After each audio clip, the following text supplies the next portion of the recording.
But Robert Redford truly deserved that star billing after he made Butch Cassidy and the Sundance Kid in 1969.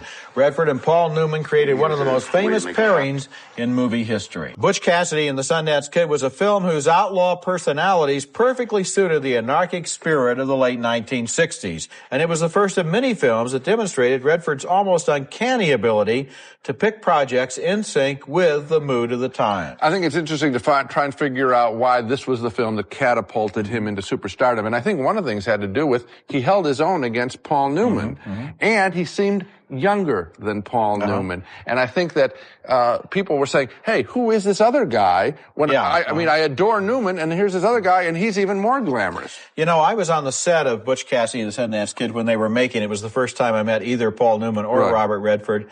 And at the time, there was a feeling that the film was going to go right into the basement. It was a Western. Everybody was going to Easy Rider. They were going to 2001. It seemed like it was completely out of its time, and that's why it surprised people so much that Butch and Sundance, the Sundance Kid, seemed very contemporary when the movie came out. I think that you mentioned Easy Rider. I think if you can think about the film as sort of a mainstream version of Easy Rider, the two rebels, and here is something that's more palatable for the mainstream culture, and it was a mainstream hit.